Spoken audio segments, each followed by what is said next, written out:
Selamat malam, perkenalkan nama saya Chris Devan dengan NIM 2196258. Pada kesempatan kali ini saya akan memberi tanggapan tentang upaya-upaya yang harus dilakukan untuk keberlangsungan organisasi. Yang kedua, memberikan langkah-langkah dalam mempertahankan perusahaan. Yang ketiga itu ada strategi untuk mempertahankan karyawan, memberikan semangat untuk karyawan. Oke, langsung saja. Menurut saya untuk memberikan upaya-upaya yang harus dilakukan untuk keberlangsungan organisasi itu ada 4 upaya, yaitu yang satu, manajemen yang baik sesuai dengan visi dan misi, dan yang kedua, evaluasi pelaksanaan dan pencapaian program kerja. Yang ketiga itu ada peningkatan kualitas SDM atau sumber daya manusia atau anggota. Yang keempat itu ada hubungan yang baik antara anggota dalam organisasi. Dan itu upaya-upaya yang harus dilakukan untuk keberlangsungan organisasi, karena itu mempererat untuk keberlangsungan organisasi tersebut. Yang kedua itu ada langkah-langkah mempertahankan perusahaan. Itu ada 6 langkah menurut saya, yaitu yang satu itu ada pisahkan keuangan bisnis dan pribadi. Yang kedua itu ada lebih efisien dalam pengeluaran bisnis adalah cara mempertahankan usaha agar tetap berkembang. Yang ketiga itu ada buat anggaran atau rencana keuangan. Yang keempat, perhatikan sumber daya manusia. Yang kelima itu ada bayar dan tagih tepat waktu. Yang keenam itu ada konsultasi dengan ahlinya. Itu adalah 6 tersebut adalah langkah-langkah mempertahankan perusahaan supaya perusahaan tersebut bisa dipertahankan dengan 6 cara tersebut. Oke, dalam langkah-langkah mempertahankan perusahaan itu ada mempertimbangkan dari sisi lingkungan internal maupun eksternal. Nah, yang pertama itu ada lingkungan internal. Dalam lingkungan internal itu ada 4 ya yang harus dipertimbangkan dari sisi lingkungan internal tersebut. Yang satu itu ada aspek keuangan. Yang kedua itu ada aspek sumber daya manusia. Yang ketiga itu ada aspek pemasaran. Yang keempat itu ada aspek operasional. Nah, itu adalah isi dari lingkungan internal. 4 isi dari lingkungan internal. Oke, kedua itu ada lingkungan eksternal. Yang kesatu ada pendatang baru. Yang kedua itu ada pemasok yang kuat. Yang ketiga, pembeli yang kuat. Yang keempat itu ada produk substitusi. Yang kelima itu ada persaingan di antara para anggota industri. Dan yang ketiga ini adalah strategi untuk mempertahankan karyawan, memberikan semangat untuk karyawan. Itu ada 3 strategi untuk mempertahankan karyawan dan memberikan semangat untuk karyawan. Yang satu itu ada hadirkan lingkungan kerja yang menarik dan menambah semangat. Yang kedua itu ada perbaikan manajemen.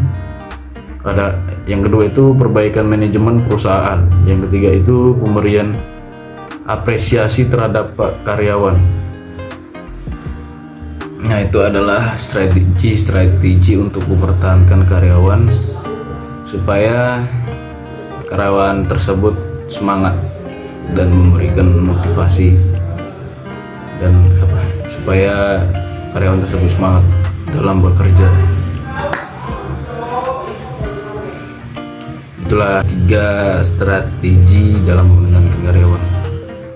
Nah, itu semua adalah upaya-upaya atau strategi-strategi untuk menguatkan organisasi tersebut supaya berkembang pesat dan membuat sukses organisasi atau perusahaan. Nah, dalam mempertimbangkan dari sisi lingkungan internal maupun eksternal itu, saya ingin mempertambahkan di lingkungan internal, yaitu aspek keuangan yang satu. Dalam aspek keuangan itu ada 3, yaitu menganalisis sumber dana untuk menjalankan usaha. Yang kedua itu menganalisis besarnya kebutuhan biaya investasi yang diperlukan. Yang ketiga itu menganalisis besarnya kebutuhan modal kerja yang diperlukan. Yang kedua itu ada aspek sumber daya manusia. Itu ada 3 isi, yaitu menganalisis jenis-jenis pekerjaan yang diperlukan untuk pembangunan bisnis. Yang selanjutnya itu ada menganalisis waktu yang diperlukan untuk melaksanakan setiap jenis pekerjaan yang diperlakukan untuk pembangunan bisnis. Yang terakhir itu ada menganalisis biaya yang diperlukan untuk melaksanakan setiap jenis pekerjaan yang diperlukan untuk pembangunan bisnis. Oke, yang selanjutnya ini ada aspek pemasaran, itu ada 3 isi dari aspek pemasaran tersebut, yaitu ada keputusan pemasaran yang akan mengubah ide dasar dari barang atau jasa secara keseluruhan. Dan yang selanjutnya itu ada keputusan promosi yang akan mengkomunikasikan informasi yang berguna pada pasar tujuan. Yang terakhir itu ada keputusan distribusi mengenai pengiriman produk kepada konsumen. Oke, yang selanjutnya itu ada aspek operasional, itu ada menganalisis kelayakan lokasi untuk menjalankan bisnis. Yang kedua itu ada menganalisis besarnya skala produk untuk mencapai tingkatan ekonomis. Yang ketiga itu ada menganalisis kriteria pemilihan mesin, peralatan, dan teknologi untuk menjalankan proses produksi. Oke, yang selanjutnya itu ada lingkungan eksternal, ya. Itu ada pendatang baru. Pendatang baru ini ada 4 isi, yaitu skala ekonomi. Yang kedua, diferensiasi produk. Yang ketiga, kebutuhan modal. Yang keempat, biaya beralih pemasok atau switching cost. Ya. Yang selanjutnya itu ada pemasok yang kuat. Yaitu kelompok ini didominasi oleh sedikit perusahaan.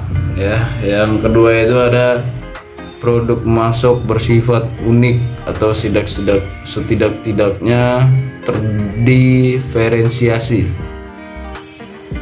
Dan yang ketiga itu ada pemasok tidak bersaing dengan produk-produk lain dalam industri.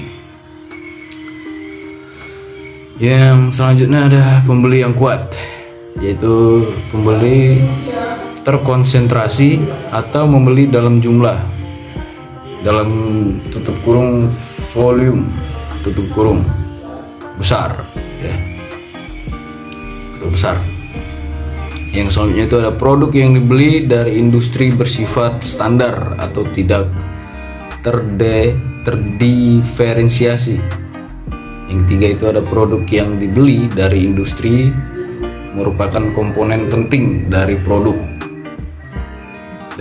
pembeli dan merupakan komponen biaya yang cukup besar, ya. Oke, yang selanjutnya itu ada produk substitusi, yaitu produk substitusi ini merupakan produk lain yang baik menggantikan produk tertentu dalam memenuhi kebutuhan yang sama. Yang selanjutnya itu ada persaingan di antara para anggota industri, yaitu persaingan di kalangan anggota industri terjadi karena perusahaan tersebut berebut posisi dengan menggunakan taktik seperti persaingan harga, introduksi produk, dan perang iklan. Persaingan tajam seperti ini bersumber pada sejumlah faktor, yaitu ada jumlah peserta persaingan banyak dan kurang lebih setara dalam hal ukuran dan kekuatan. Yang kedua itu ada pertumbuhan industri lambat, menyulut persaingan memperebutkan bagian pasar ya, yang melibatkan perusahaan-perusahaan yang ingin melakukan ekspansi ya. Yang terakhir ada produk antar jasa tidak terdiferensiasi atau melibatkan biaya pengalihan. Oke, itu saja dari saya tentang tanggapan upaya-upaya dalam mempertahankan organisasi dan strategi-strategi mempertahankan karyawan, dan pertimbangkan dari sisi lingkungan internal maupun eksternal di mempertahankan perusahaan. Ya, itu saja dari saya. Saya undur diri, saya Kristo Ivan. Terima kasih.